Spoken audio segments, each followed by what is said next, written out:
Hey everybody, it's Gomladex, and welcome back to some more Magic Arena, and today we'll be playing another quick draft of Phyrexia, All Will Be One. Without further ado, let's get into the draft. We've got several really nice options here. I'm not a big fan of the rare or any of these uncommons. I think the Phyrexian Arena is too risky in a format this aggressive. That extra life loss is pretty big, plus spending 3 mana to not impact the board in terms of attacks and blocks in any way is not the greatest. Similar issues with Feed the Infection here as a draw spell that doesn't impact the board and loses you some life.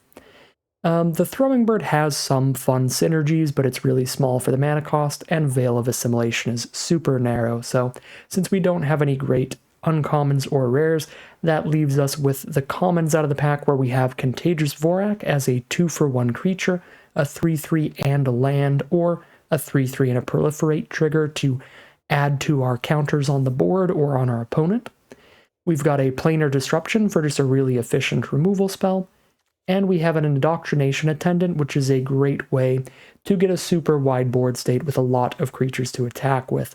This synergizes super well with the For Mirrodin mechanic, which is a mechanic that makes it so when you play an equipment with For Mirrodin, you spit out a 2-2 Rebel token, and you automatically equip the equipment to it. So with that mechanic, you can cast your equipment, get a 2-2 token out of it, and then pick the equipment back up with the attendant. You still have that 2-2 sitting there, so when you replay the equipment again, you've gotten 2 creatures off of that one card. So the Indoctrination Attendant can be a card that makes your board state wider and draws you an additional creature in that kind of archetype. So that's why these 3 are the top cards here. They are all fantastic commons, and I don't think you could go too wrong with any of them. But I am going to scoop up the Contagious Vorak here. I really like the 2-for-1 ability of getting a creature and a land off of this one card. It's a nice chunky body for that mana cost, very sturdy size there. And our last draft was a red-white For Mirrodin equipment deck, so hopefully we can end up in maybe a green-red aggro deck this time around, or something a bit different. We'll start off with the Contagious Vorak. Pack 1, Pick 2, we do get an excellent follow-up for that. The Armored Scrapgorger is a fantastic uncommon. It's a mana dork that adds a mana of any color, and later in the game, buffs itself up into being a 3-3 body, so it can also attack and block pretty well once you don't need that mana anymore, so Scrapgorger is great here. Nothing else really in this pack. No premium commons to keep your eyes on. No great uncommons. These cards are just a little slow and dirtly again. For an aggressive format like this, this is a pretty easy Armored Scrapgorger. Now we have some excellent options. Pick 3, 3 premium options. First off is the Ichor Plate Golem, which while it is a colorless card, it is still really narrow. This is only going to be good in a deck with a lot of oil counters, but green is one of the main colors that does get a lot of oil counters on cards like Armored Scrapgorger over here.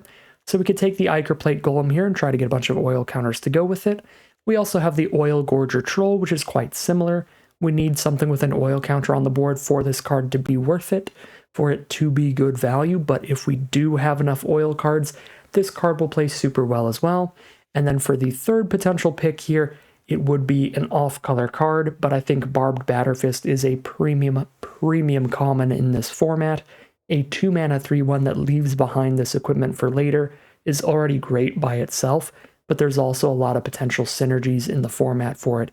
If you have cards that care about artifacts hitting the board, or cards that care about sacrificing artifacts, or cards like that Indoctrination Attendant that can pick up one of your equipment, or cards that care about equipment, there's so many random synergies for this, and it's already great without synergies. So I'm actually just going to go for the Barbed Batterfist here, not because it's stronger than Ichor Plate Golem or Oil Gorger Troll, but because it is a lot more flexible than these cards.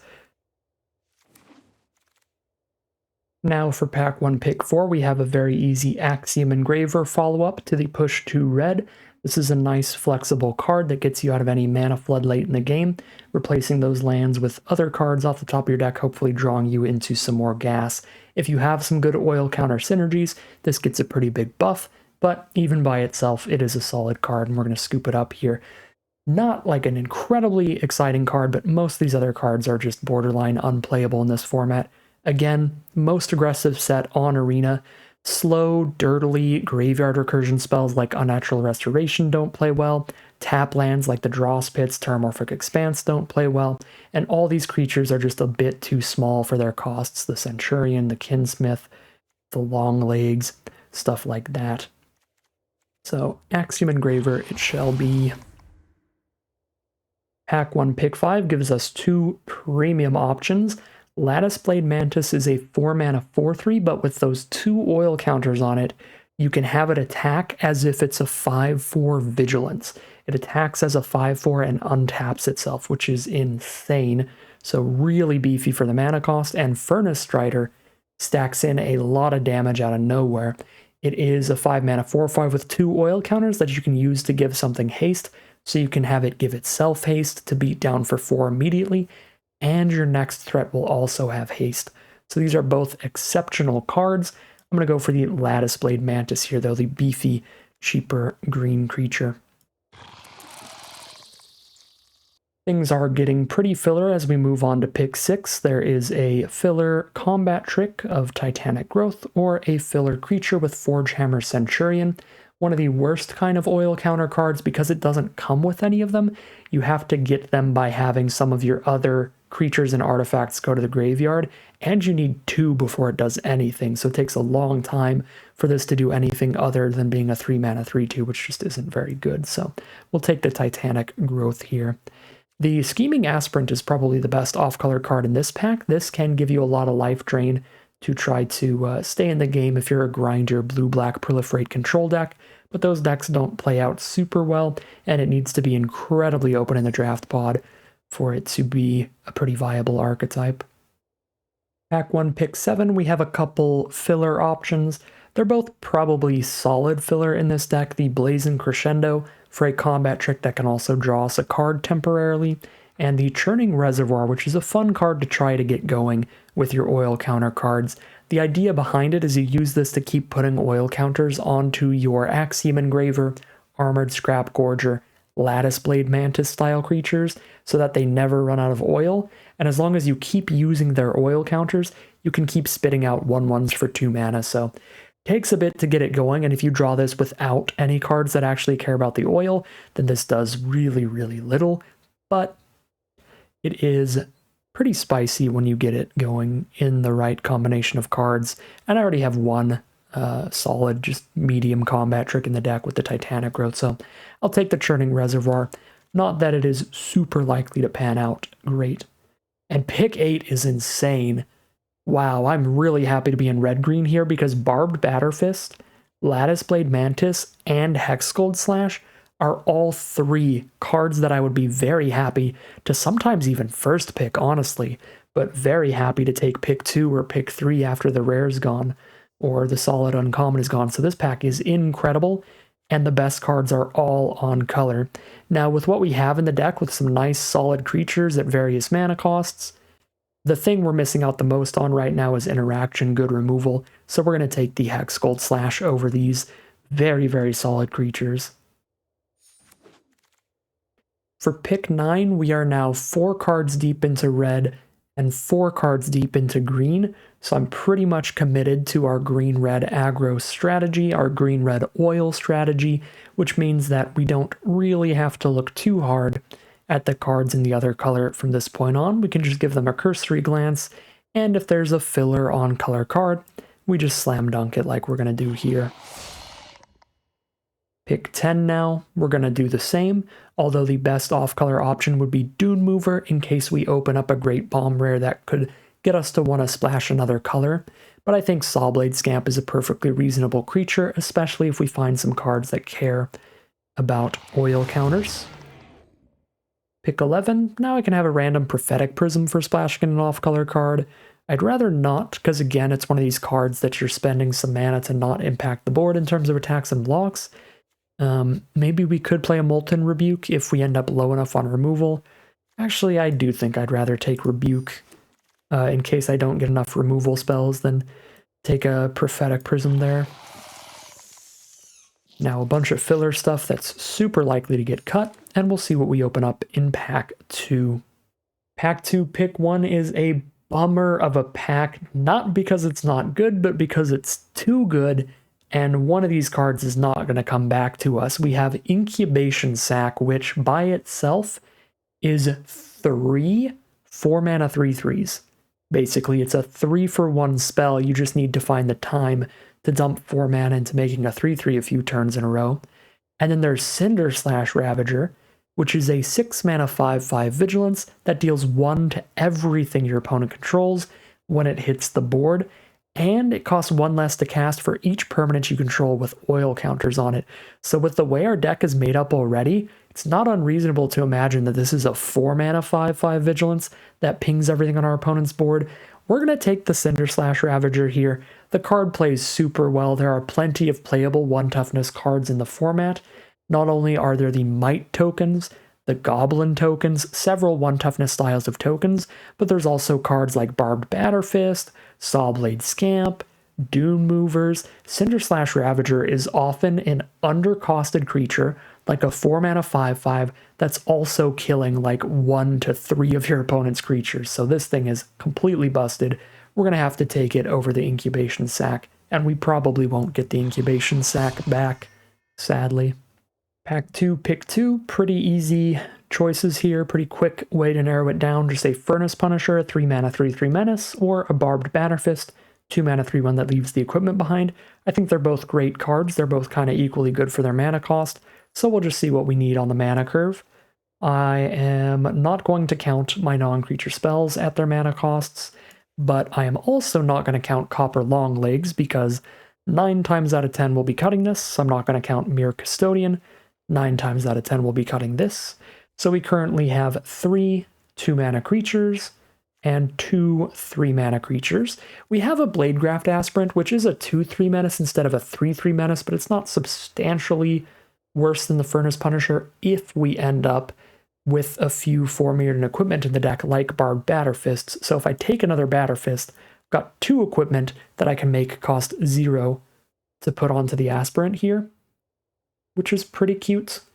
And more importantly, I think we could have like infinite 2-drop creatures, a little bit less so at 3 mana. So let's grab that Barbed Batterfist over the Punisher, I think.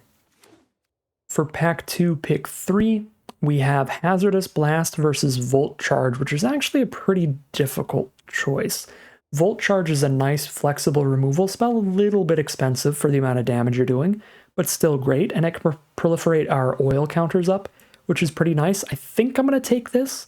I think that Hazardous Blast is more likely to wheel, even though it probably won't. And I do think Hazardous Blast is a great card, just completely shut off blocks and find a kill for free. But I do want to have great targeted removal, and Hazardous Blast is a little bit narrow, where it doesn't really help you much when you're on the defensive and you're getting beaten down. But Volt Charge helps you on the offensive, clearing out a blocker, or on the defensive, clearing out an attacker. I guess technically because the blast can deal 1 to all their creatures, if they do have some 1 toughness stuff, it will still help you on the defensive, but obviously you won't get any value from shutting off their blockers if you're on the back foot. So I'm going to take the Volt Charge here. I'd love to get a Hazardous Blast in the deck too, but we'll start off with the Volt Charge. Pack 2, pick 4 is a super hard choice. We have a Sylvok Battle Chair, which is a good finisher because it's a 6-mana 6/6 trample that can then, once you have 7 mana, turn basically any creature you have for the rest of the game into also like a 6/6 trample or better. So this just completely ends the game if you make it to 6 mana, which is a lot of mana. But there's also Lattice Blade Mantis and Chimney Rabble, 2 incredible 4-mana creatures. Both of these really good at playing the offensive and the defensive. The Mantis because it untaps itself, and the Chimney Rabble because it comes with a nice little chump blocking Phyrexian Goblin. I think both of those are really, really awesome here. I think because we have that Cinderslash Ravager at the top end of the curve to get extra value from having more oil counter cards, I'm actually going to take the Lattice Blade Mantis over Chimney Rabble. Now, Chimney Rabble is definitely a better card in a vacuum, but in this specific deck, with a Cinderslash Ravager, with a little bit of Proliferate, with Volt Charge Vorak, with maybe a Churning Reservoir getting played, there are some good reasons to go for the Mantis over Chimney Rabble, and the Chimney Rabble isn't insanely better than Mantis. that we're just forced to take it. Actually, almost completely missed Atrax's Skitterfang. This pack's insane. All right, so there's 4 cards really competing. The Skitterfang, really scary card, really flexible card, comes with 3 oil counters that you can use to give something flying, vigilance, death touch, or lifelink every one of your turns at the start of your combat. So with lifelink, you can make it really impossible for your opponent to race you. With death touch, you can attack into really big blockers. With flying, you just get past their creatures. The card is super flexible and it finds so much extra damage. I think we might actually go Skitterfang over the Mantis here. Yeah, I mean, it hits the oil synergies as well, and it's a really flexible 3-drop creature. Let's scoop that one in. Glad I saw that there. Completely forgot. Or just didn't even notice the card. Pack 2, pick 5. I do already have 1 Molten Rebuke if we're going to need that. Don't think I'm going to want multiples. And I think we're just going to take the 3 mana, 3/3 Menace here. I don't think this is a great Volshock Splitter deck, because we are not dedicated to the equipment theme like we would be in red-white. Let's just grab the Furnace Punisher. Pick 6 is a pretty weak pack. We're going to just take an on-color filler card like an Aspirant here. The best cards are by far the Mandible Justiciar and the Bilious Skull Dweller. These are great black and white spells, but Aspirant it is, as we are tied to red-green. Pick 7, our only option really is the Volshock Splitter, so we'll grab that. We do have 2 Bladegraft Aspirants for it now, so we might be able to play it for 3 mana instead of 4. Equip it for only 2 if we're equipping it to the Aspirant, which is cute. Bunch of very filler cards. The idea behind Gleeful Demolition is you can put it in as main deckable artifact removal if you have a ton of 4-mirrored equipment in your deck, because then if your opponent doesn't have a good artifact, you just blow up one of your equipment. But we're probably going to end up with 4, maybe 5 maximum. It's not really enough to get Demolition going. Then there's a Spore Singer, which is super filler, a Thrill of Possibility, which is super filler. Nothing we're really happy to play. I'll just take a Thrill, I guess. I've already got a lot of premium 3-drops. There's no way we're going to make room for that dirtly card. Now I'll just take a Dune Mover in case we do some splashing, but it's unlikely. Take a Maze Skull Bomb, which is also incredibly filler. But this way we'll have 23 playables maybe like before we even get into the next pack. I am not going to play this Terramorphic Expanse because I think this format in particular and the deck that we're drafting are aggressive enough that just playing a tap land at the wrong time is a huge, huge deal. Having to play another 2-drop on turn 3 instead of curving out with your 3 mana 3/3 Menace for the turn, or even worse, playing a 3-drop instead of a 4-drop on turn 4. If you have to play off curve because you draw a tap land at the wrong time, actually a huge, huge, huge hindrance in this format, so I just don't really like to play tap lands. Which is unfortunate, because I think all the spheres, the sacrifice lands are very cool cards. They're just not good in this set. For pack 3, pick 1, we have a very cool Planeswalker, but not a particularly powerful one. The fun way to build around the Nahiri is to +1 discard a 4-mirrored equipment, then use the 0 ability to exile it from your grave and get your 2/2 body permanently, because you'll reanimate the equipment, but then the equipment will be exiled at the end of the step. The token that it creates will not be, so pretty cute card, fun to build around if you're full on red-white, but not even great there, and definitely not worth the splash. We're just going to take a Volt Charge here and cross our fingers we can get a Predation Steward back, but if we don't get that card back, maybe a Shrapnel Slinger can come back to us as a filler 2-mana creature. And Arena is putting me to the test here. This is an incredible pack 3. There's an Armored Scrap Gorger for another Mana Dork, an Urabrask's Anointer, which can be a 4/2 that also shoots something and kills it. There's a Lattice Blade Mantis for another beefy aggressive creature, and another Volt Charge for more removal. Super, super hard pick here. All 4 of these would be great options for the deck. So we're going to take a look at the curve here and take a look at the removal. We've got /double Volt Charge for premium removal and 1 Rebuke for mediocre removal. As for the curve, we only have 2 4-mana cards right now, one of which is Volshock Splitter, so we don't have much at the top end to ramp into off the Scrap Gorger. How are we doing on oiled up permanents for Urabrask's Anointer to actually do some damage when it hits the board? We have 1 Sawblade Scamp, 1 Axiom Engraver, an Armored Scrap Gorger. We're probably cutting Forge Hammer, and it's pretty inconsistent. But we have a Skitterfang, that's a 4th. So 4 cards that come with oil counters at 3 mana or less, so by the time we curve into this, that is not great, honestly, for the Urabrask's Anointer. We need at least 1 oil counter on the board by the time we play it for it to even have a chance at killing something. And ideally 2 or 3 to guarantee we're clearing out something. So actually might be taking a Mantis or a Scrap Gorger over it, and I think I would take Mantis over a Scrap Gorger, weirdly. Might be wrong, but I think I want some more 4-drop beef in the deck and more oil for the Cinder Slash Ravager. Yeah, maybe this is just really wrong here, but I think we're good enough on removal that it's not Volt Charge. It's definitely Scrap Gorger, Anointer, and Mantis, and with the oil count we have, I think Mantis or Scrap Gorger is just better. That's the real contention here, is Scrap Gorger versus Mantis, but I'm going to go for a Mantis. And for pack 3, pick 3, we can easily take another Hexgold Slash, and now I'm feeling much better about not taking that Volt Charge. Now we're getting really nice counts of premium removal. Pick 4, we see a Lattice Blade Mantis and no other good red or green spells, unfortunately, so it's going to have to just be another Lattice Blade Mantis, which makes me wish I had double Scrap Gorger. Having 2 Scrap Gorger, 2 Mantis would be kind of like perfect here.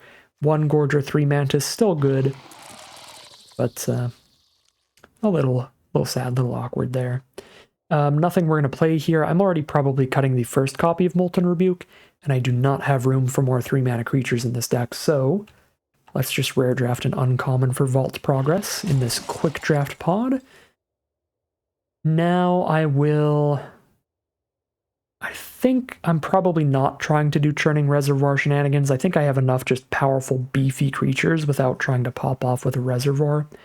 That I can just do more consistent things. So I think I'd rather just take a Shrapnel Slinger to up our 2-mana creature count. And then I can cut like a Dune Mover for this since we're just a 2-color deck. And I will very happily take an Exuberant Fuseling. That is excellent, excellent stuff for this deck. More oil counters to go with our Ravager. Now, actually, we're finding enough oil this pack. We got 2 more copies of Lattice Blade Mantis and a Fuseling out of this pack. Now, of course, Urabrask's Anointer is actually getting to enough oil counters that it looks pretty good, but we're not going to wheel that card. It's not going to come back to us. Oh my god, we get double Exuberant Fuseling? 2 Exuberant Fuselings might get me to the point where I'm trying to play a Churning Reservoir just to keep putting more oil on the Fuseling. Turn this into like a 1-mana 3-1 or 4-1 trample. Just grab that Fuseling. Either way. Pick 9. We do get the Shrapnel Slinger to come back, and pick 10, I believe, is the pack that had the Anointer in it. I don't think it's coming back, but we can cross our fingers. A man can dream. Alright, nothing here. I think this was the pack, but I'm not 100% on that. Yeah, we don't get it to come back.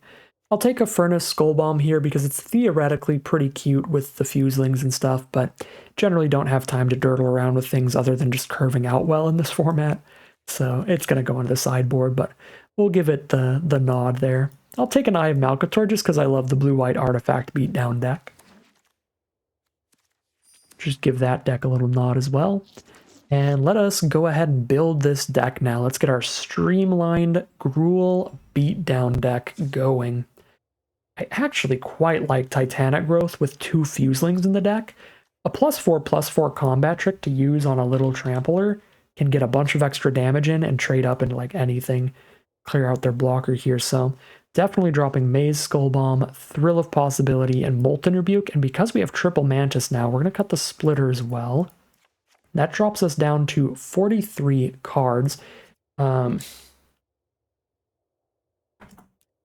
Oops, forgot to sort my equipment up there because they're also creatures.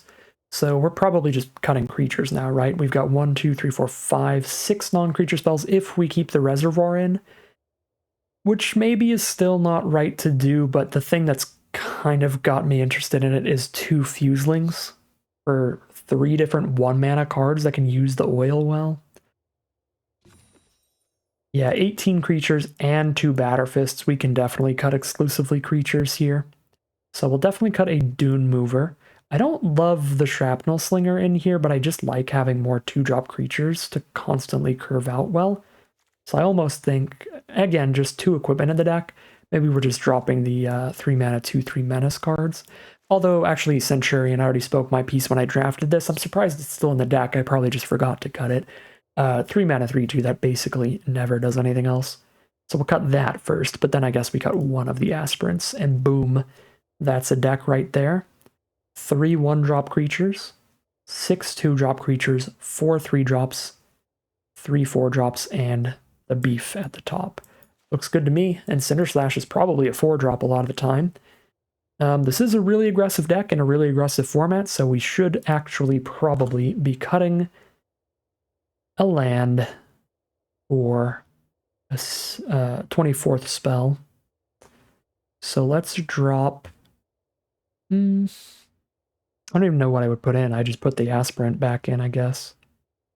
If I had another good 1 or 2 mana creature, I'd be really happy to put that in over another land, but I don't. Maybe our cards are just unexciting enough to play 17 lands. Okay, this is a dumb idea, but since I'm doing the dumb Churning Reservoir things, let's do the dumb Furnace Skullbomb things too. And maybe playing this over my 17th land, sometimes I get to use my Furnace Skullbomb to put 2 oil counters on a Fuseling and draw a card, which will actually put 3 oil counters on it because an artifact will go into our graveyard when we do that. So I don't know, it's cute. It's dumb, but it's cute. We'll throw that in over a 17th land. And call it a deck here. Let's make sure our mana's good. 16 red cards and 7 green.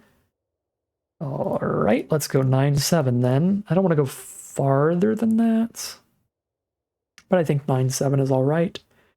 And now we will call it a deck here.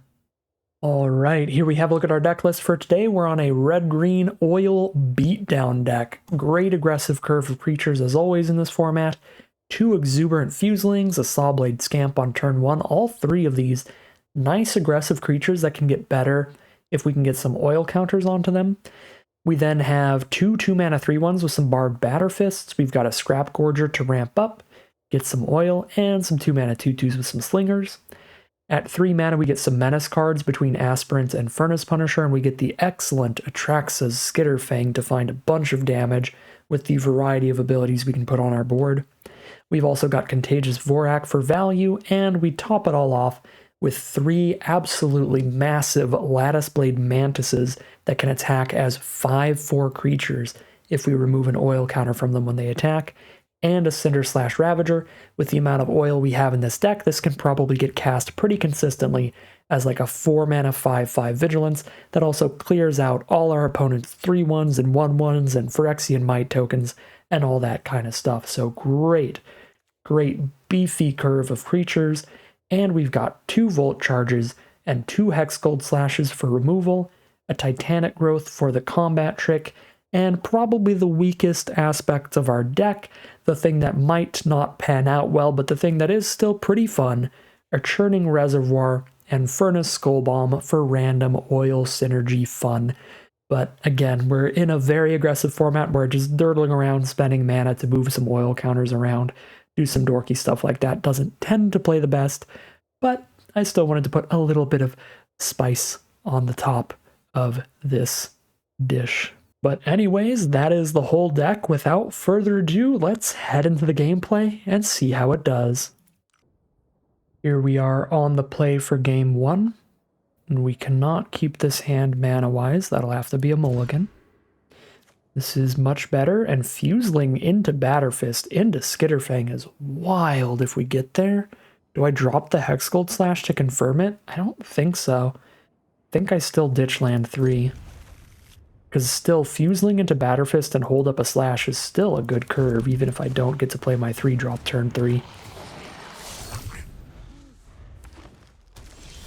Alright, find an Aspirant, which is a great synergy piece with our Batterfist. Vote for 1 and drop a 3/1 on turn 2. We are playing against a green deck over there.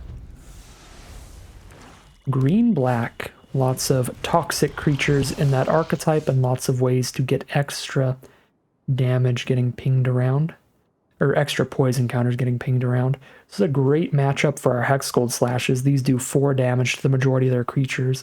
So we save that for something bigger and just send in. If we trade into their Mana Dork, it'll slow them down and that is fine. If we don't trade into the Mana Dork, means we're jamming in for a bunch of damage here.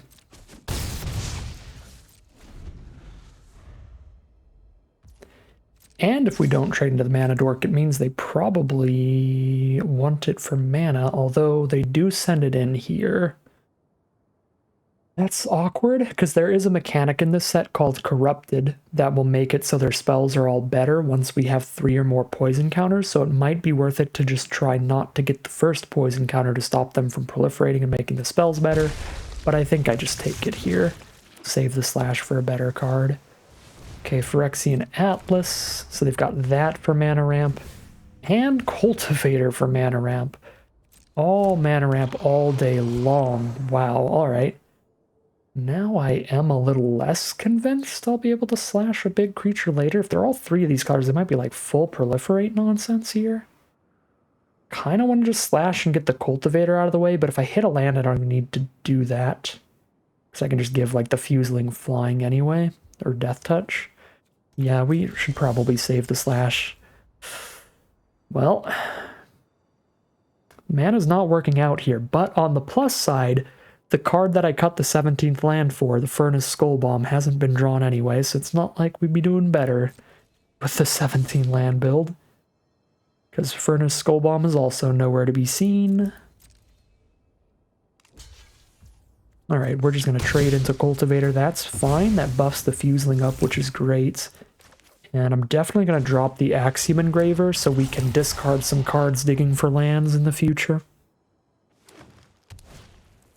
Vivisection Evangelist without Corrupted, but most importantly, that's just going to be a 4/4 already, and it doesn't have Toxic, which means we cannot kill it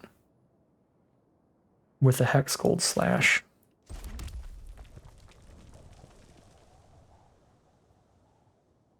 Play a Skitterfang here. Flying, Vigilance, Death Touch, or Lifelink is what we can get off of this. If I play it, I don't think I even use one of those abilities right now. I'll use it once I have a Mantis down, so I actually think, well, I guess because I'll use it once I have a Mantis down, I should play Skitterfang now, discard the Aspirant to draw a card, looking for the 4th land for the Mantis, to try to just hit them 3 times with a Flying Mantis, ideally. It's probably the play.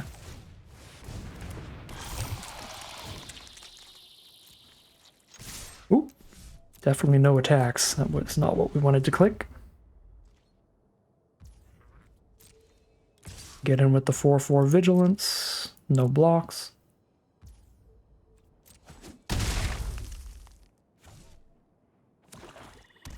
Another land for our opponent. Let's dig for our own mana. We find it.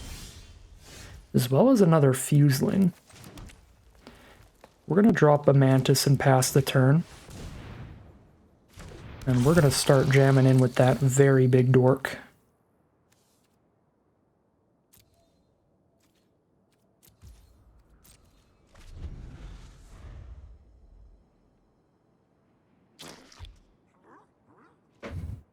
Could chump block with an Engraver soon. Don't think I want to do that just yet. I can go down to 10 here. I'd like to get the last discard out of this, and I don't actually want to discard Fuseling. I'm cool with playing a Fuseling, a Slash, and a Batterfist. Oh lord, they have ramped into a Battle Chair, and that is going to kill us real fast. Alright, might just get Battle Chaired here. Might have to ditch Fuseling to look for anything here now. Yeah, I say we might just get Battle Battle chaired here. We're definitely just getting battle chaired here.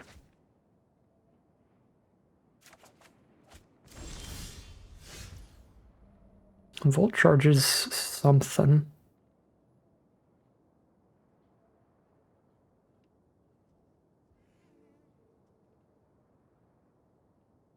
If I hit them for 9 with Mantis, Batter Fist, that's 5 damage. Using the Mantis's ability makes it 6 damage if we make it flying.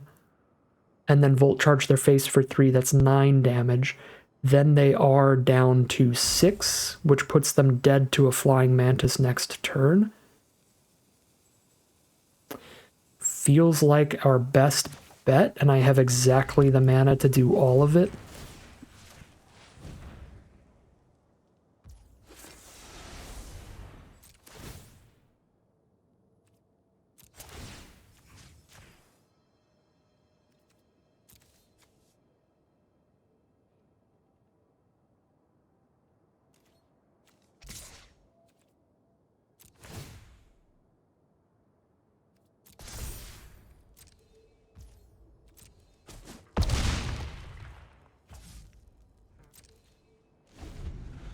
The plan is to surprise, put them to 6, kill them next turn. The question is, can we survive that long? We also need them to not have removal for the Mantis or the Skitterfang for this to work. But it is, I'm fairly confident, our best bet.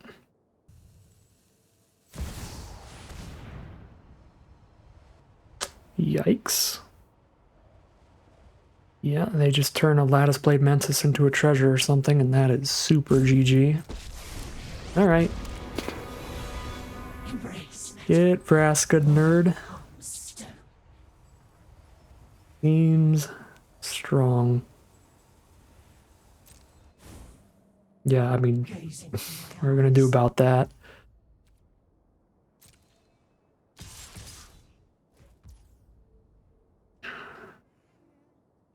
Our opponent is at 9. I can put them to 6. If I block the 4/4 with an Axiom Engraver and Volt Charge it, I can kill it. And then I proliferate onto Fuseling and Skitterfang. I don't think I find lethal on the Crackback, but if we use Skitterfang for lifelink now, we might still be in the game here.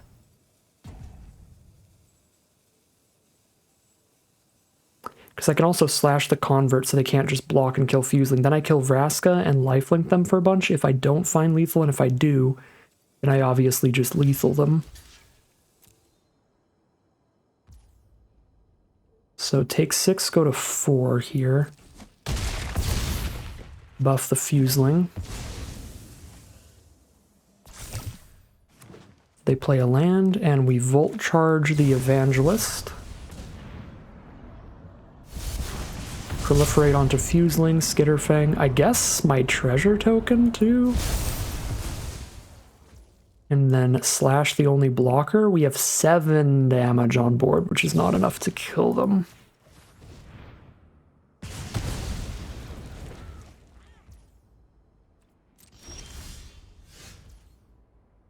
Slash doesn't actually do anything at this point, so now we Batterfist to Skitterfang, because I can't Batterfist the Fuseling. We move to combat. The only way I survive is by gaining some life here. So if they have removal for one of these, I'm dead, because I can't just hold off, then they still trample over for 4. So, go for the lifelink.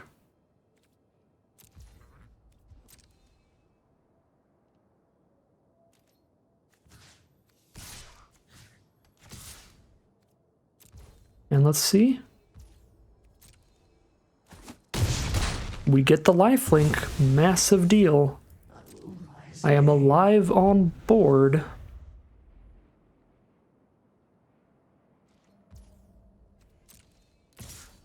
They send in for the 6th, though. That is not a good sign.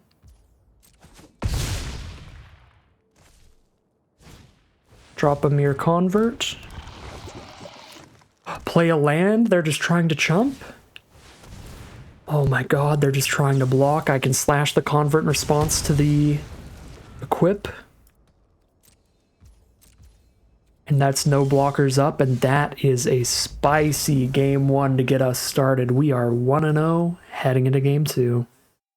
Here we are now for game number 2.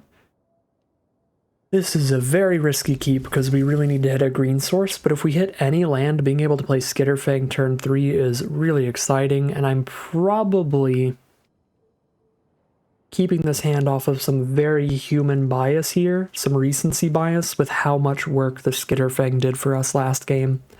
Doesn't actually do anything really in this hand unless we can get these mantises down, so we are desperate for those trees.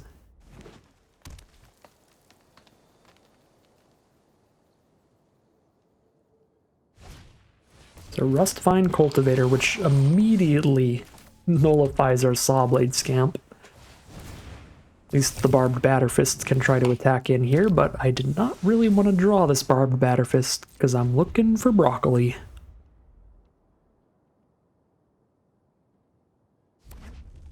Alright, green-red mirror match it is.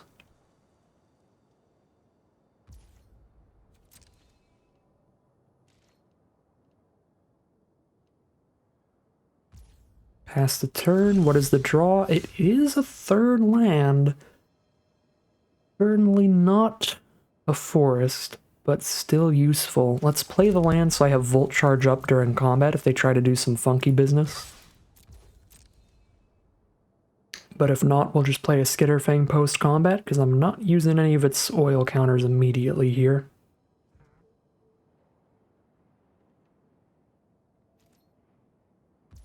Three damage to the face it is. They're going to keep that Cultivator for ramp. They don't want to trade Cultivator off into our Rebel token. That could mean that they need this Cultivator for ramp, so it could be worth just Volt Charging it immediately, but I'm still just going to jam out the Skitterfang first. Could be reading the room incorrectly, but I'm just going to hope they don't need it that desperately. Like, if they ramp into a 4-drop, the best 4-drops in green-red are Lattice Blade Mantis and Chimney Rabble, and if they just play a Lattice Blade Mantis next turn, I can just Volt Charge that instead, and then deal a lot more damage to them by having my Skitterfang out already. So hopefully that's the plan here. They just tap out for their own Mantis, and we just go big in response.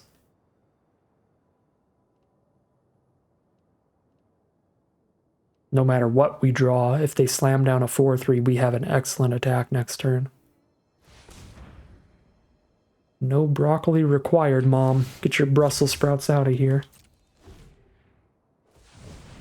I'm eating straight lava and rocks. Oh my god, that's exactly the card we wanted to see. Okay, that is the opposite of what we wanted to see, but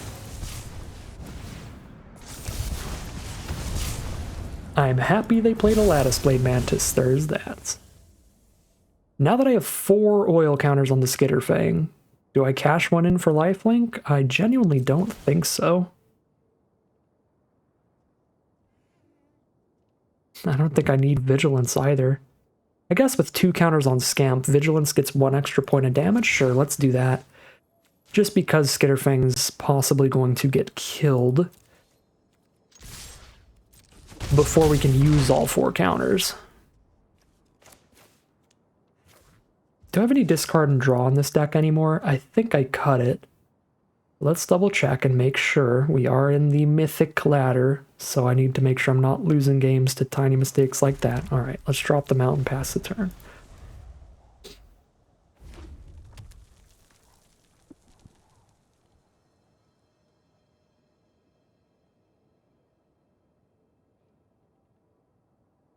Our opponent's at 9 life. They are already dead to us just giving our 3-1 flying 3 turns in a row.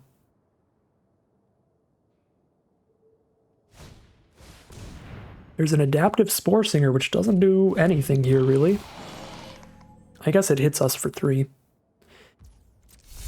But that's very, very chill. I will take the 3 damage, down to 17. I'll shoot them for 1. Putting them down to 8. And a Cinder Slash Ravager, the lack of green sources looking real sketch again. Give that Batter Fist flying and get in. This does not have reach, this does not have reach.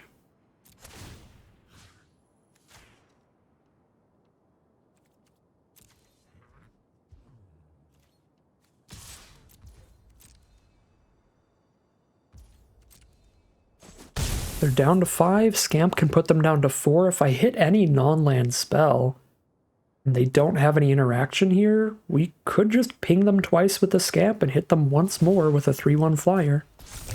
So let's see what they got. 6 mana available now thanks to the Rustvine Cultivator.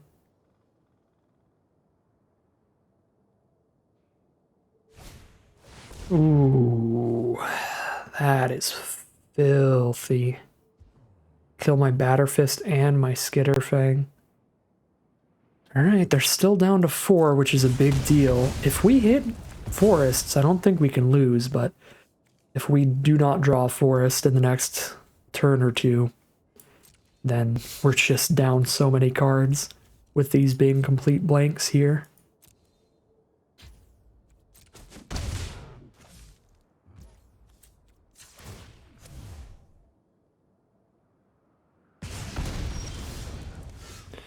Okay, there it is.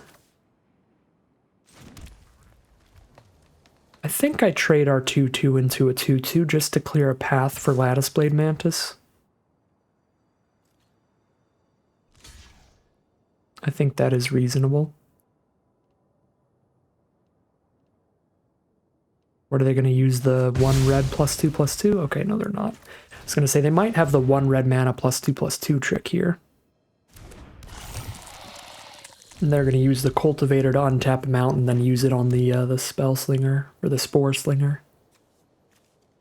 Spore Singer. I promise I have read the Magic cards. Well, let's see what they've got here. They have so much mana. I would be surprised if they can't drop something that's good enough to block a 5/4. They have 7 mana available, unless they are just completely flooding here. I imagine a comparably sized creature at worst comes out for our opponent this turn. That looks better. That's 7 mana. Do they have a 7 mana spell? Oh my god, GG. What is my life? I'm gonna go Vraska into Nissa for the first 2 games?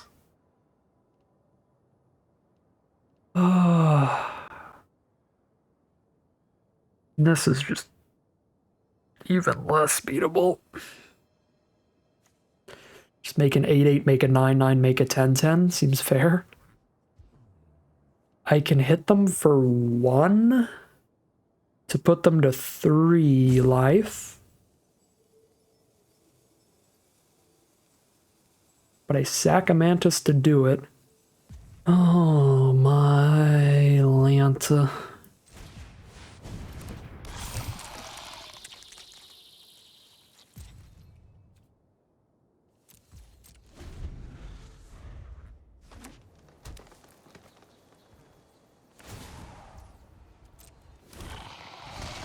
Our strength multiplies.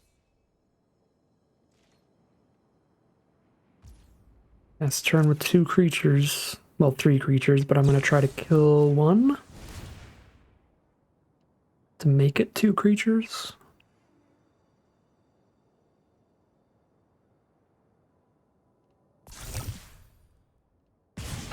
Okay.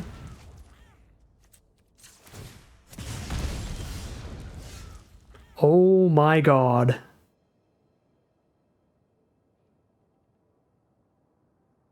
They have 17 power on board. They can give +4/+4 trample. That's +8. I just died of the stupid ability before I can ping them off with the Sawblade Scamp.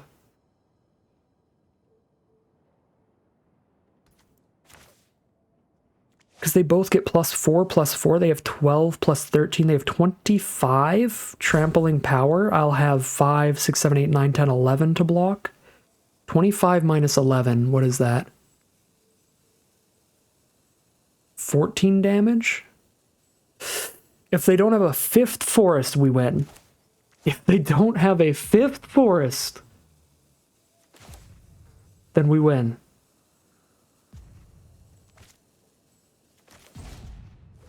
Oh, please. Sweet, sweet lords of everything.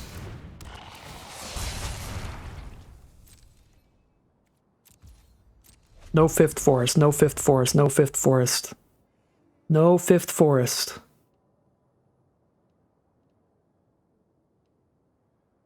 Or haste creature. No! Why? Well, that's lethal now. It's +5/+5 to both. Instead of +4/+4.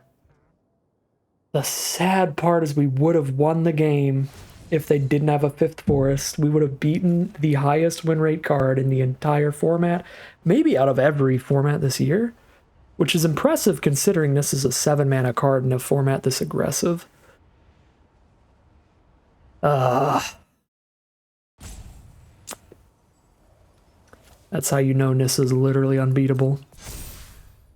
When a 5 to 7 mana card is still the highest win rate card in the most aggressive set of the year. God dang it. 5, 6, 7, 8, 9, 10, 11. Trampled for 2 there, and I die. Take exact lethal if I chump with Scamp, and the only way I was going to win is if I didn't have to chump with Scamp. Which means, because I'm taking 16 here, if they didn't play Forest 5, this would have been 2 less points of damage, and we would have ended up at 1 life instead of -1 off of this block. And then I try to kill them with Scamp. I guess we would have still lost, actually, come to think of it, because I wouldn't have had time to use Scamp 3 times in a row.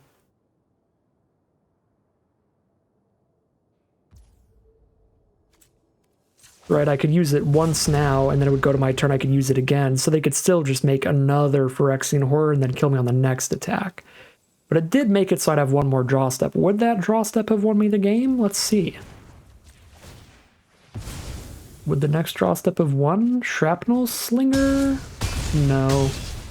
Okay. Well...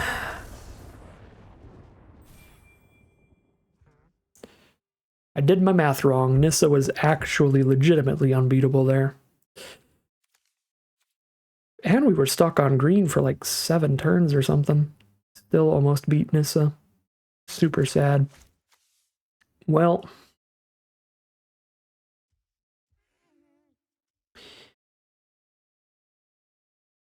yeah, because we can only tap the Scamp once per turn, I could have put them to 1 if they didn't have a 5th forest, but they still could have just made an 11/11 and then the turn after killed us when we play just a 2/2 and do nothing.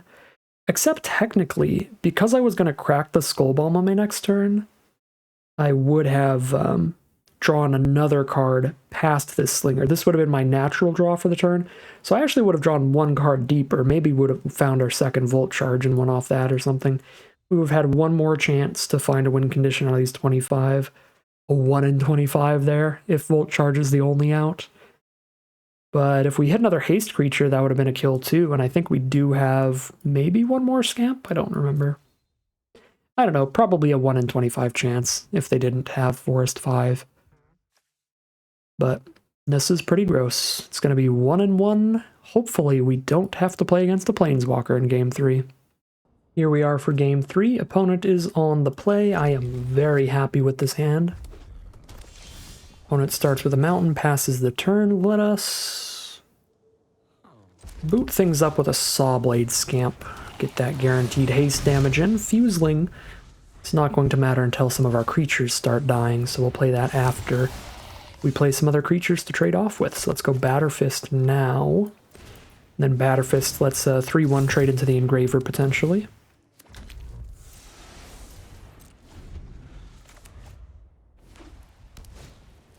The Bladed Ambassador, which is super good here, because they can just trade 1 mana into our Rebel token. Just spend 1 mana and remove the counter, and it's like, alright, well, GG. Goodbye, 3/1. We draw into a Skitterfang here, which is exciting. Just go for a few turns of flying here. I don't hate it. Yeah, let's just attack past each other. If they ever attack with the Ambassador, then I will feel free to attack in without using the Skitterfang. Just save that oil for later.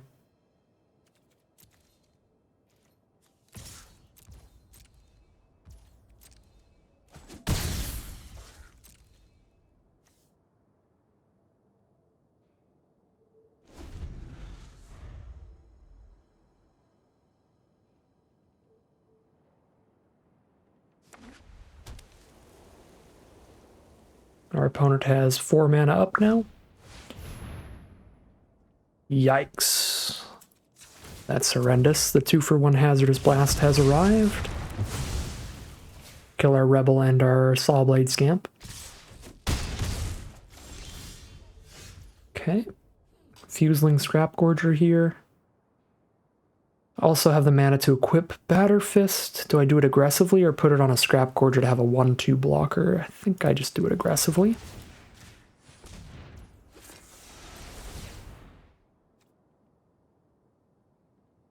Cash in some lifelink here. Not immediately. Cashing the lifelink would just be if we want to play around them just killing Skitterfang next turn, which is a possibility. I think I'm going to hold on hope that we can get flying at a relevant time again, since we did knock our opponent down to 12 here. Even giving a 3-1 flying is going to be a big deal. Alright, there's the Chimney Rabble. Flying is going to be big with our Skitterfang. Send in the Ambassador, send in the Rabble. They did not hold up the mana to use the Ambassador, though, so I can actually trade a 1-1 into a 3-1. It is a 1-1 that gets bigger later, but that's not till quite a bit later, so we'll just take the trade. Aspirant here is quite nice. Flying Skitterfang gets in there.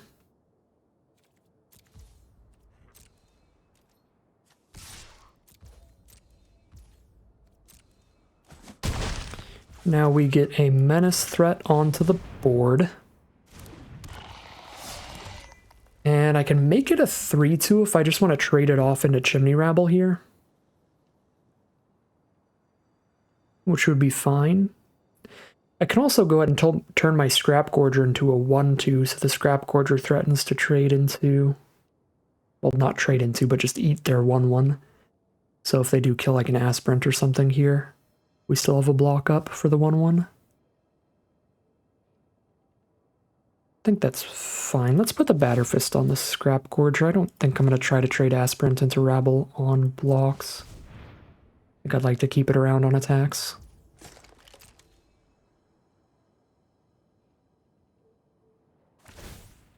Alright, opponent discards a Barbed Batterfist to draw a card. What is their hand if they don't like Barbed Batterfist? I love Barbed Batterfist. How can you not like Barbed Batterfist?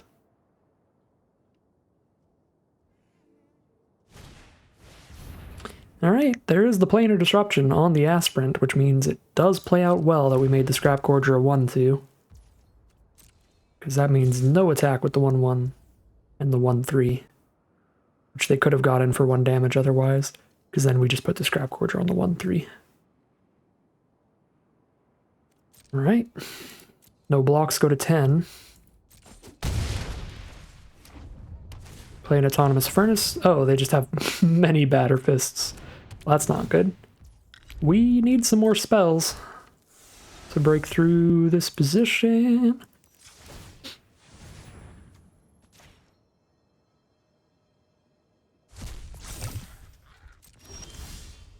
That's a spell. It's not a very good one, but well, I mean, it is. In a vacuum, it's a very good one. Not a super good one on this board, because a 3 toughness creature blocks pretty poorly. Our opponent's at 9, and I only have 1 more Skitterfang counter left.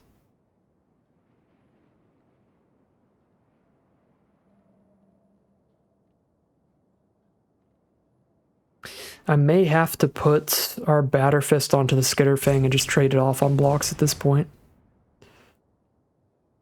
Which I am really not a fan of. But it might be where we're at.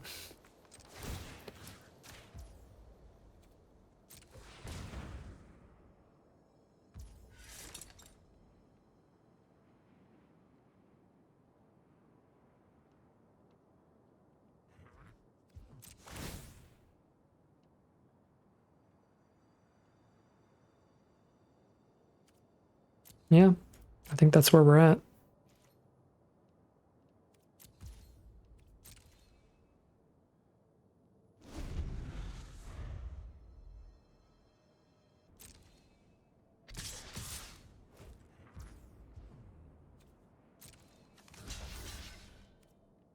Take another 3, we're down to 7.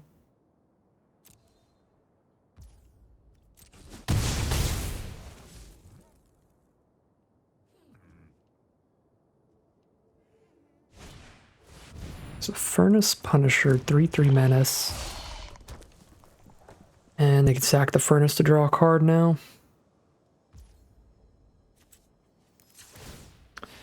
We need straight gas here.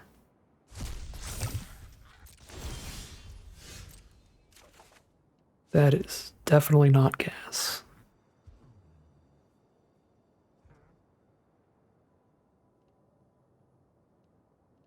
Can have this thing attack as a 6/3 or a 5/4. Actually like how a 5/4 attacks better than how a 6/3 attacks right now.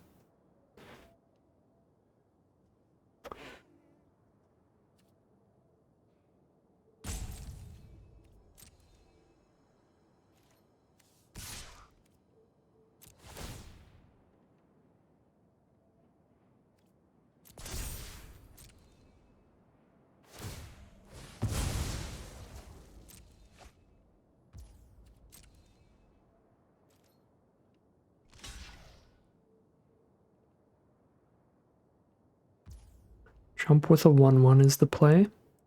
Fair. Okay. We're gonna have a 3/3 Scrap Gorger trade into a 3/1 Batter Fist. Whether or not I put the Batter Fist somewhere here, I think it doesn't really matter, but I will put it on the Scrap Gorger.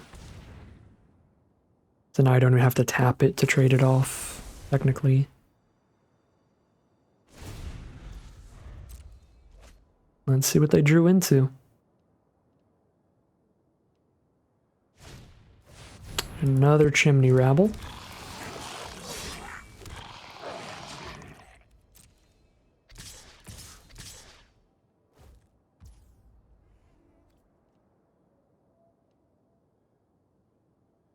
And we're never getting through all these goblin tokens now.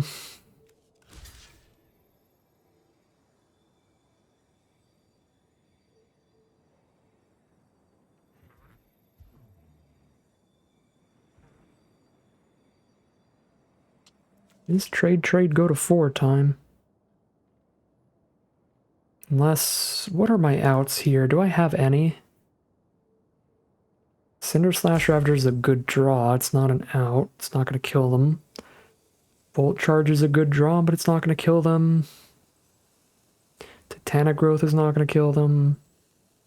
Yeah, we don't have anything that's going to change the game around at this point.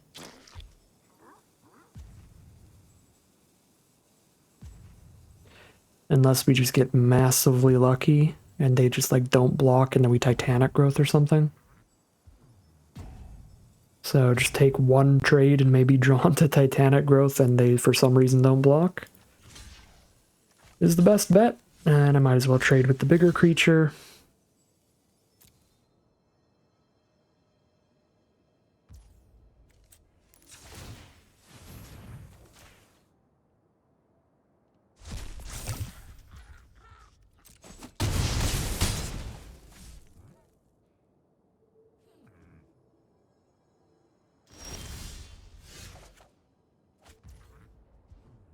That'll do it. 1 and 2. Got hit really hard by the 2-for-1 Hazardous Blast this game.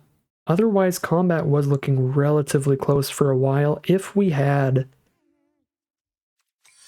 the creatures that got blasted still on the board, the Scamp and the Rebel token, we would have had enough creatures to not have to trade that Skitterfang on blocks there. And we could have tried to find like a Flying Mantis kill at some point later, something like that. But, I mean, that Hazardous Blast just crushed us there. 1 and 2 it is, heading into round 4. Here we are for game 4. We're on the play this time, which is going to also be helpful. That was one of the things we also could not control last game. That would have been a pretty big benefit as well. Would not have changed how close we got to Hazardous Blast. In fact, the blast would have hit us even worse if we were on the play last game. Alright, curve out and get damage in. And we really have a curve here. 1 drop, 2 drop, 3 drop, 4 drop. Got a Volt Charge to clear a path. There's an Engraver, which is pretty annoying for these creatures. I don't think it's annoying enough to insta-Volt Charge. So let's just Scatterfang and go for a Flying Slinger. For 2. Put them down to 16.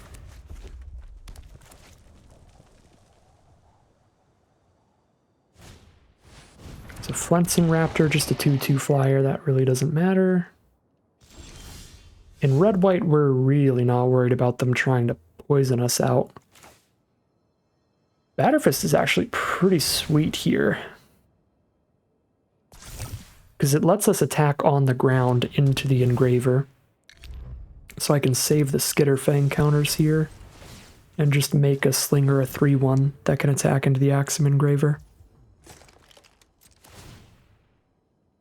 Yeah, I mean, the only thing that I would get out of a Skitterfang now, since they have a flyer, is Lifelink or Vigilance, and I don't think either of those matter too much at this point. We're definitely in the aggressive lead. I don't think our life total matters too much yet.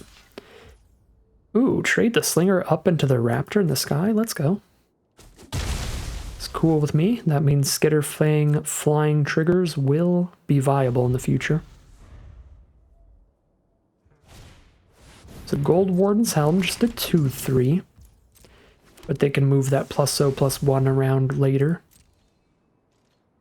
Cool. I can again just keep sending in 3/1s. This point, but we hit the 4th mana for a Mantis, so we are going to play that. And with a Volt Charge in hand, I am going to cash in on the flying here. And I'm going to do it on the Skitterfang, because I'm definitely not going to be blocking with the Skitterfang, so we'll hold the Rebel back. Maybe that'll find a decent block at some point. Alright, they are down to 13. And the Volt Charge means I have 2 more Skitterfang triggers if they don't kill it. 3 Mantis triggers. This could be nasty stuff coming up.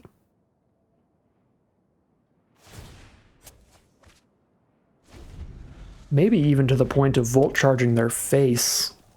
Because Mantis is going to hit for 5 with flying, and if I put a Batterfist on it, we're hitting for 6 with it. Could put them to 4 life if I Volt Charge their face. With a Sawblade Scamp on board that's going to have 2 oil counters on it after Volt Charge resolves. So 4 life, we can ping them down to 2 with that. Yeah, this might be kind of a dumb idea, but I'm just going to go full face here. Not going to use the Volt Charge to clear out an Engraver or a 2/2 Rebel. We're just going to use it to get extra damage on them.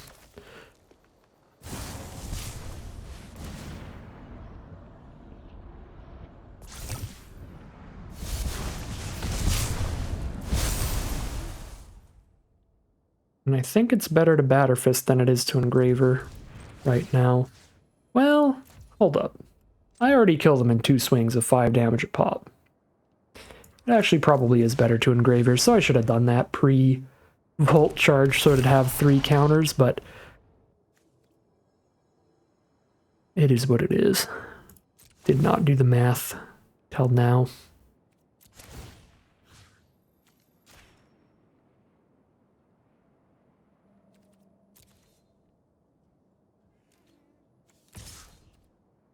Because of our Saw Blade Scamp, there definitely still is an argument for just putting the Batter Fist on. Right, because then even if they kill Mantis, I can like just give anything else flying and ping them twice with Scamp. But I can still do that, because I can just put the Batter Fist onto whatever I give flying to. Like I ping them to 4, goes to my next turn, ping them to 3, then I send in with a flying Batter Fisted 3-1. But there's a flyer for our opponent, so we need to draw removal for that, which Engraver can help with.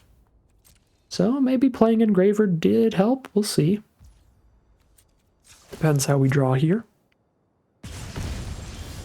Find a churning reservoir. That's actually kind of nuts.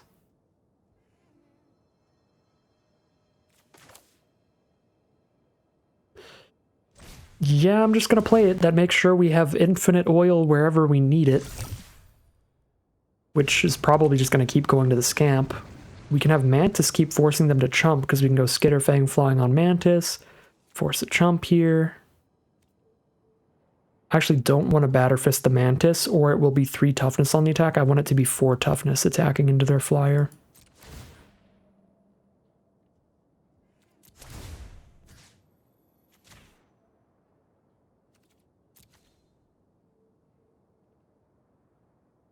And next turn they have to just equip the Hover Wings to something else.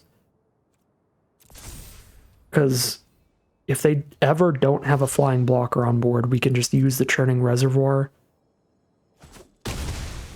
to give the Skitterfang an oil counter, and then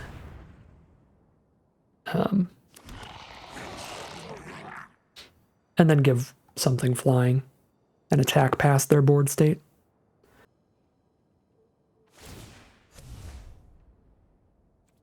Our opponent is digging with their Axiom Engraver. Discard a card, draw a card.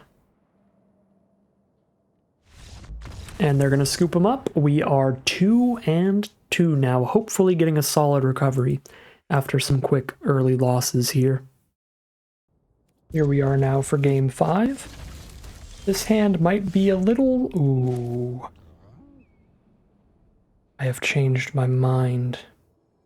I was going to say, this hand might be a little too cutesy with the Churning Reservoir, but then I drew Exuberant Fuseling? Now I want to be kind of stupid. I wish I had double red here so I could play Fuseling and Reservoir on the same turn, because it triggers in the upkeep.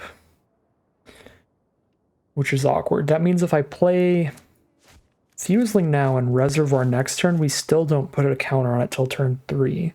So I think I'm going to play the Scamp now, so if I hit another red source, we can double them up and that'd be great. But if not, I just get the Reservoir going on Scamp instead. Yeah. Justiciar is a gross magic card. It is incredibly hard to race this thing, because it is very easy for these decks to keep playing artifacts each turn, have this be a 3-2 lifelinker at worst. Do I even just Shrapnel Slinger?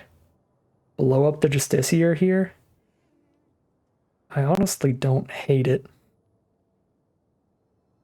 Would be better if we get the Reservoir going and then I can just sack a Goblin to kill it.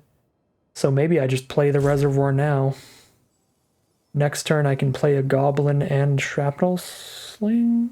No, I can't. I would need 4 mana to spend, because I need to do 2 mana to make a Goblin, 2 mana to sack the Goblin and kill something. So maybe the turn 4 play is to deal with Justiciar. For now... Let's see. God, no double red is really, really rough here. Just 1 spell per turn. Alright, ping with Scamp.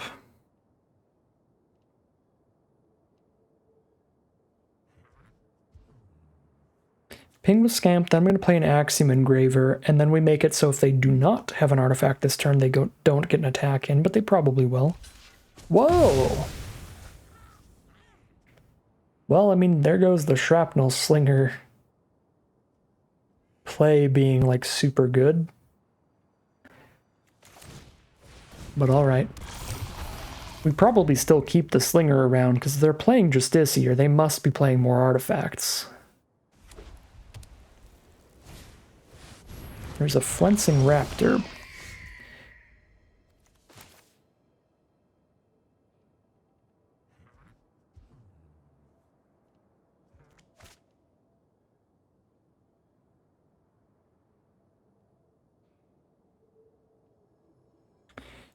Just play a Reservoir, get a Goblin this turn, I think. I do not want to discard any of these cards that badly, though. Oh dear. Skrelv's Hive is a big bomb. That is a Bitter Blossom over there. They get a 1/1 Phyrexia and lose a life every turn. 1/1 Phyrexian Might. Those Phyrexian Mites can't block, so we can try to outrace it if we get some big creatures down. And Cinder/Slash Ravager is going to be a big deal in this match. Actually, the Reservoir is too, just getting a bunch of 1/1s to trade into theirs. Maybe I do ditch the Slinger then to the Engraver to get the Goblin this turn here. Yeah, if they corrupt us, it's GG. All their stuff has lifelink now. So we need to not take any damage from these Mites. Alright, land 4 is a good draw.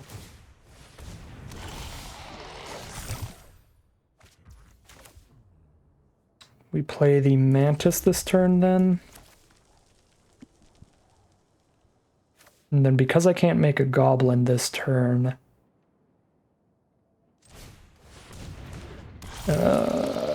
no, I'm lying. I was going to say because I can't make a Goblin this turn, I should probably send an Engraver for 1 more damage, but I want to discard this Mountain to draw a card since I have the 4 mana to play Ravager. Since I've got 2 oiled up permanents, and I can make a 3rd with Reservoir if I need to. I guess no, I can't put an oil counter on my token. Hopefully they tap out of that Ambassador mana when we play Cinder/Slash Ravager. That'd be beautiful. It's unlikely, but it would be beautiful.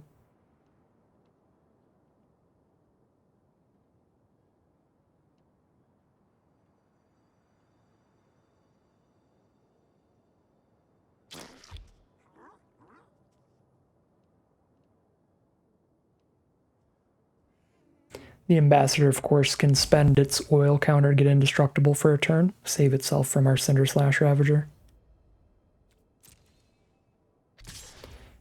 Alright, 2 out of 3 towards Corrupted. Towards giving all those Mites lifelink. Let's draw our card and find another land. Let's put this oil counter on the Mantis, I think.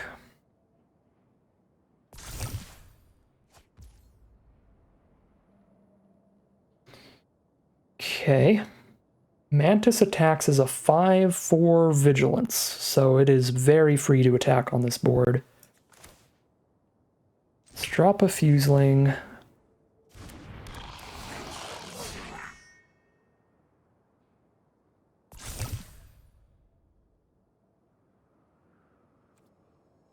I kind of hate that they can just block and give this Ambassador indestructible here. I'm going to hope that they just want to save that indestructible counter and they're not going to block yet. Because then post-combat we force them to use the indestructible counter anyway. And that'll just be like straight value. That would be so awesome. Oh, they're just going to use it immediately. Well,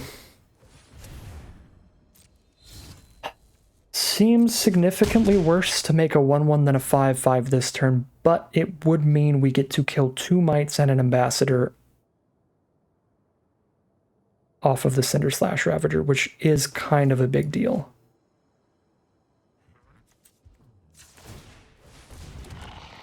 So I'm going to make a 1/1.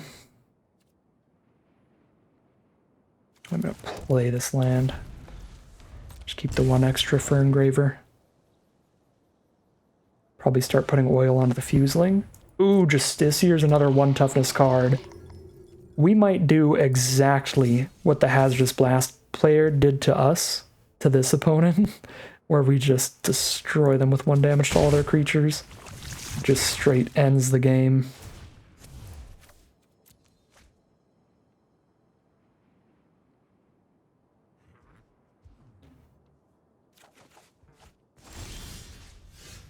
Okay. Well, because I've got an extra land, I'm actually going to put oil back on the engraver. Over making Fuseling a 2-1 here. Hexgold Slash. Too late, Hexgold Slash. They've already got us corrupted. So we're not stopping their lifelink at this point. But I can at least kill the lifelinking flyer, which is still good. Just not as good as it would have been if we could have killed that while we still had 2 poison counters. I actually have exactly enough mana if I don't use Engraver this turn to make a goblin and cast my Hexgold Slash, which is probably better. What? Now they're making that a 4/3 first strike lifelinker at base stats? Okay, we're killing that instead of the flyer. We have changed our mind. Flensing Raptor can stay then.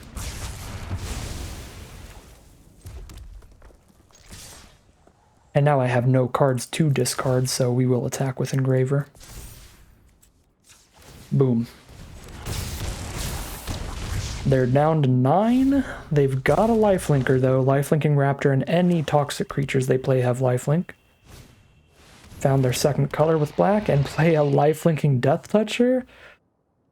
Big yikes. Big yikes.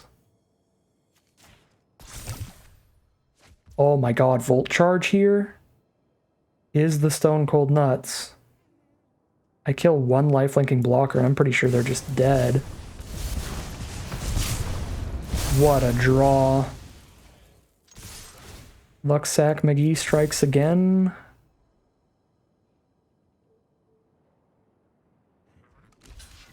And they block back that. It's however much damage it is, but I'm pretty sure it's lethal. And it certainly is. Put them to -2, and we are now 3-2. Better to get lucky than be skilled. 3-2 heading into game 6. Here we are for game 6 on the play with the most mediocre hand we've drawn. Some 2/2s and a 2/3 menace. And a Skull Bomb that doesn't do anything with them. Honestly, because we have so much better creatures on curve and synergies, this is almost worth a mulligan in this format. Might be dumb, but I'm going to do it. And this is definitely better. Yeah, this is better even though it has 1 less card, so it looked fine.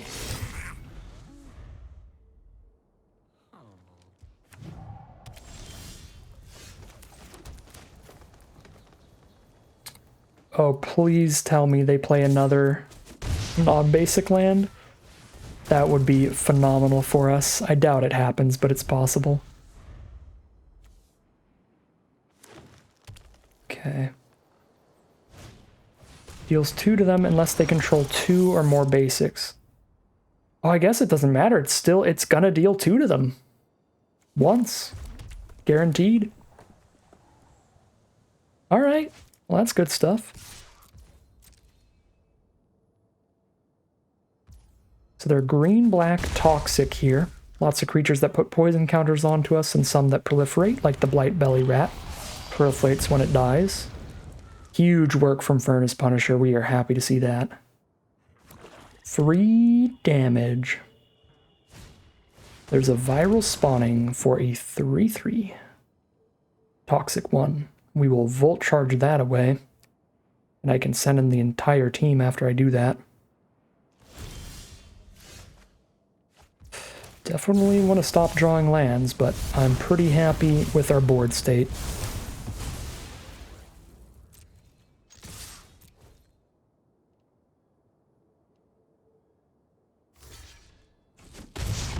Opponent's down to 10.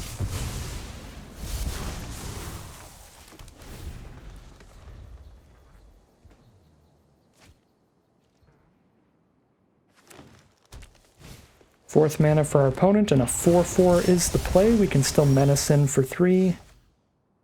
Find a Fuseling, which is not a land, but it is very tiny for turn 5.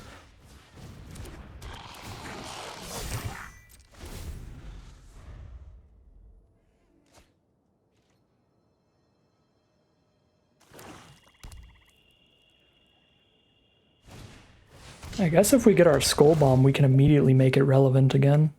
We turn it into a 4/4 if we hit the Furnace Skull Bomb. But we find land. Well, I can hit them down to 4 now.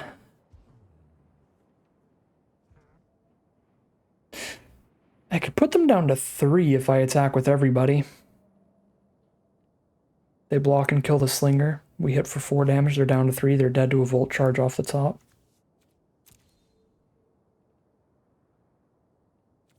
Actually think that might be worth doing here.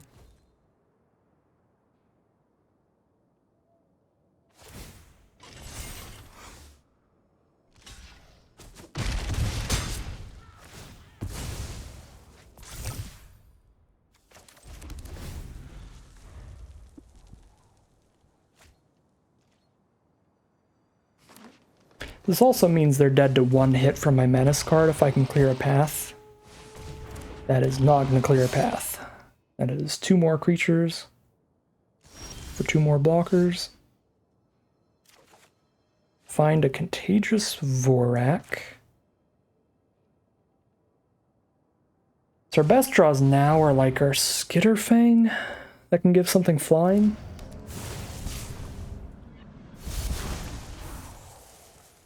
Titanic Growth would not have been bad. I think I'd rather buff the Fuseling than pick up another land, so decline it is. Pass. At least they are really not in a position to be attacking, and we just ditched land, well, land, Titanic Growth, which puts us closer to a Skitterfang. Whoa! Opponent chooses to go to 1 here with their card draw spell. Anyways, I was going to say we just digged 4 cards deeper towards Skitterfang that would kill them, or Volt Charge that would kill them, since we didn't see either of those off the Vorak. But now they have a Canker Bloom, so Skitterfang doesn't kill them anymore. They can kill it before we go to combat, and we won't give something flying. Alright, there's a Predation to get rid of our Menace card, but that makes our Trampler 4 power, so they still need to be really worried about that Fuseling.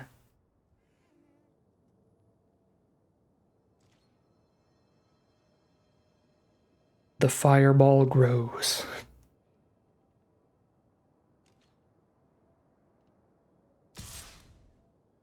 Send in the Head Cleaver. They have 4, 5, 6, 7 toughness on their board and a Rib Skiff. Yeah, there's no way Fuseling is gonna kill them on the crackback here. So I guess this is them trying to get a trade into the Fuseling, most likely. Which I think is fine when our opponent's at 1. Don't think the Fuseling's going to ever become a big enough trampler with this many creatures from our opponent. But keeping the Fuseling around does disincentivize a lot of attacks. So maybe I do just take this. The problem is I get corrupted here. Go to 3 poison and they have 3, 4, 5, 6, 7, 8, 9 toxic on board. Shoot, I need to find a kill on them incredibly soon. A lot of cards I can do it with or without a Fuseling on board, so let's actually preserve my poison life total here. Stay out of range.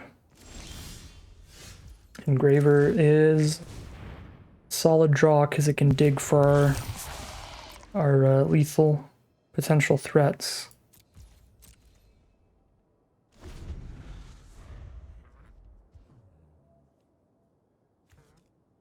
Now the 1-mana 1/1 haste that can tap to deal damage to them is also a huge draw. If we draw it with any non-creature spell, that'd be a kill. And we do get to try to draw 2 cards a turn with Engraver, so it's possible. Okay, gotta stop the poison. Although, if we let this through, and they don't play another creature, they have a single blocker against 2 creatures and they're technically, theoretically dead. But I don't think they would make this attack if they're not casting another creature this turn, so I think I have to trade. Slow them down.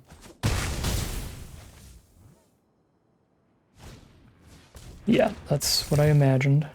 There is another blocker here, and it's many more blockers off the incubation sac. Any of these have hidden reach? None of these have hidden reach. They have 1 card in hand.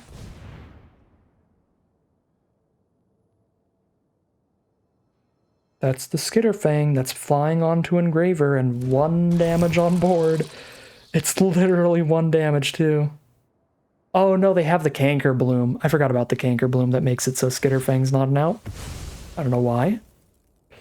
Okay, well, we get rid of the Canker Bloom then. Still probably better to play Skitterfang than discard it though, right? At least.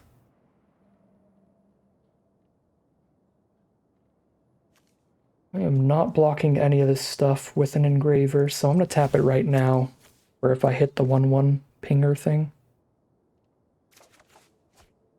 Find a Lattice Blade Mantis. That is not an out. I don't know why I forgot about Canker Bloom. That was still the play, I'm pretty confident. Chittering Skitterling that can start sacrificing creatures to draw cards once we're corrupted, and we will be corrupted. I imagine they're attacking with everybody. There they go. Not the Rib Skiff, though. No Rib Skiff hit for them.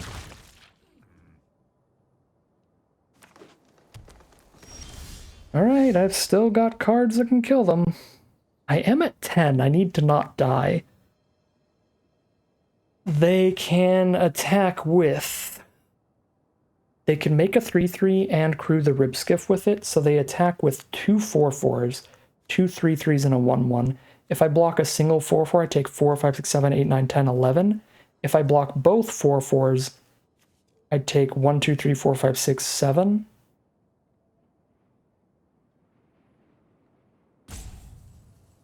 So in order to not die on their next attack, I need to keep Engraver as a blocker and draw these cards. I'll draw my next card during their turn. I swear to God, we still have multiple ways to kill them. One major one, which is Volt Charge. But if we Engraver into Scamp and any non-creature, that does it too. No Rib Skiff crew. They are attacking for 10, which is exactly lethal though. So we chump with Engraver, discard the forest, draw a card, I think is the play. If they top deck the Titanic Growth, congratulations. That's 10.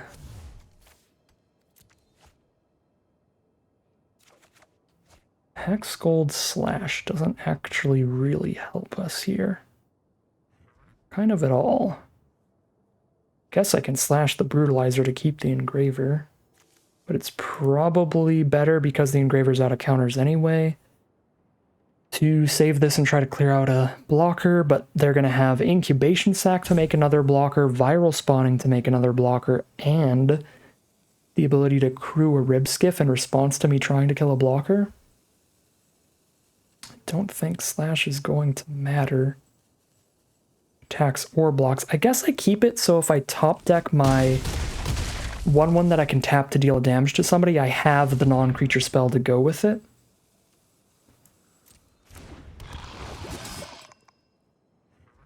Alright, we've got one... No, we have 2 major outs.